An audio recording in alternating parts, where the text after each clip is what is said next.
You know that bone deep exhaustion that hits you even after you've had a full night's sleep? You know that feeling that you're running on empty no matter how much rest you get? If you're caring for someone with dementia, this isn't just tiredness, it's something much deeper. And today, I want to talk about the hidden reasons why you're so tired, even when you're getting enough sleep. I'm Laura Wilkerson, and I walked alongside of dementia caregivers through my work as a nurse practitioner. And what I've learned is that caregiver fatigue isn't just about the hours you're awake, it's about what's happening in your mind and body, even when you're supposed to be resting. So let's talk about the real reasons you're exhausted, and more importantly, what you can do about it. Because here's what's happening that nobody talks about. When you're caring for someone with dementia, your brain develops what I call the hypervigilance mode. Even when you're sleeping, part of your mind is still listening for the sounds, still worried about what might happen next. You might think you've slept through the night, but your nervous system was actually on high alert all night long. Every little noise, every shift in the house, every change in your breathing pattern, your brain was processing all of it. And this is why you can sleep 8 hours and still feel like you've been hit by a truck and you're tired all day long. I was reading a caregiver comment in the group, and somebody said, I just don't understand it. My mom is sleeping all through the night, and I feel like I'm getting rest, but I feel more tired than I ever have. And this was something that I had to comment on. And I said, your body is still recovering from months or even years of being on high alert. Your nervous system doesn't just flip a switch and then go back to normal overnight. And if you're feeling this way too, and if you've ever wondered why sleep doesn't seem to fix your exhaustion, here's the first piece of that puzzle. I want you to think about it this way. When you're caring for someone with dementia, you're essentially becoming their external memory and safety system. Your brain now is taking on the job of remembering everything that they can't, anticipating everything that they might be doing or do, and staying alert to every single possible danger. That's an enormous cognitive load that doesn't disappear just because your head is hitting a pillow. And it isn't just your brain that keeps you on edge, there's another layer that drains your energy just as much, and that's grief. And it's the kind of grief that comes from losing pieces of someone you love while they're sitting right beside you.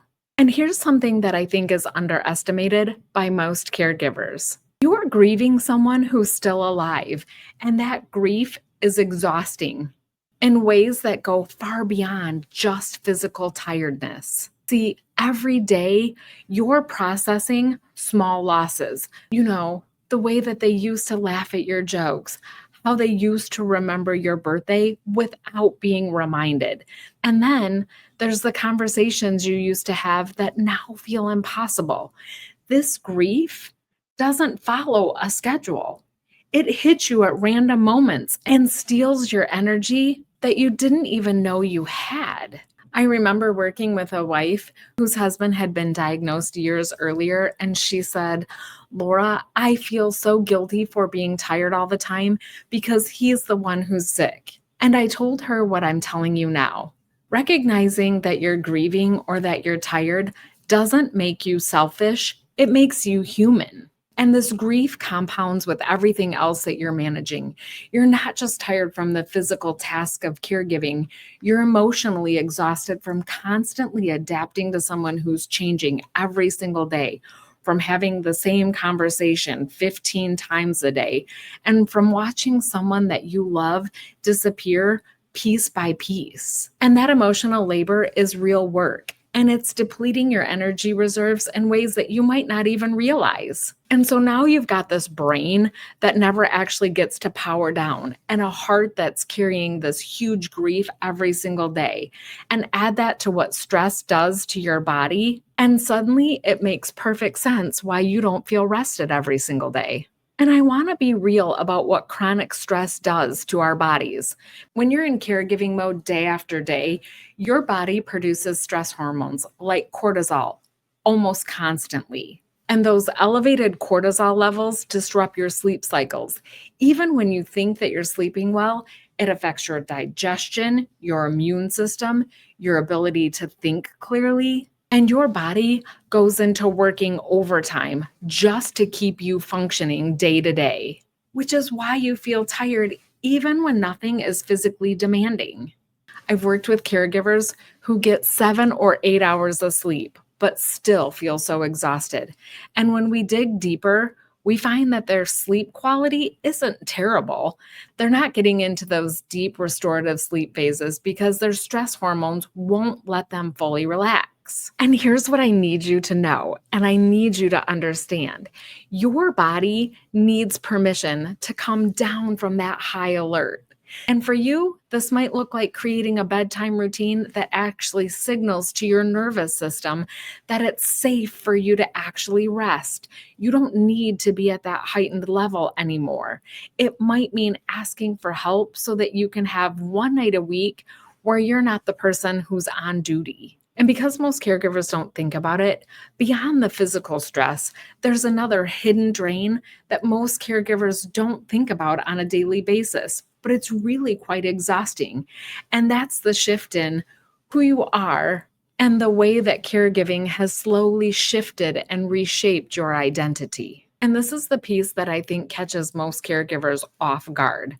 When dementia enters your life, you don't just take on new responsibilities, you're actually losing parts of who you used to be. And that identity shift is exhausting in ways that have nothing to do with your actual sleep cycles. Maybe you used to be the daughter who called for advice, and now you're the one who's making the decisions. Or maybe you used to be the wife who shared everything with your husband, and now you're essentially parenting the person who used to be your partner. These role reversals require constant mental and emotional adjustments, and it takes a huge amount of energy from you as the primary caregiver. Tell me if this sounds familiar. I was working with a woman who told me, I don't even know who I am anymore. I used to have hobbies and friends and have all of these interests, and now I'm a caregiver. And not that that isn't honorable. I could just hear the frustration in her voice. That loss of identity, that feeling of disappearing into a role is profoundly tiring because you're not just managing someone else's life, you're trying to figure out who you are in the middle of all of that. And the exhaustion isn't just from what you're doing, it's from who you've had to become. And nobody talks about how much energy it actually takes to constantly adapt and to be someone different than who you were before dementia caregiving changed everything. And when you add that all up, the hypervigilance, the grief, the stress, the identity changes, it's no wonder exhaustion becomes your constant companion. But here's the good news. Understanding those layers means you can finally start to do something about it. So, how do we put all of this together? And what do you do first? First, I want you to stop judging yourself for being so tired. Your exhaustion makes complete sense when you understand what's really happening. You're not weak, you're not failing, you're human, you're carrying huge responsibilities. Then I want you to start with small moments of nervous system regulation.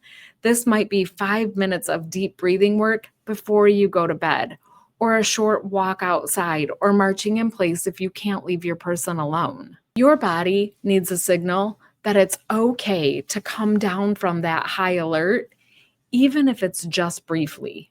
And I need you to find someone who understands, whether that's a support group, a counselor, or even just one friend who gets it. Because isolation makes the exhaustion so much worse. You need people who won't tell you just to get more sleep because they understand that it's not just that simple. And look, I know you're tired and I know it feels like this exhaustion has become your new normal.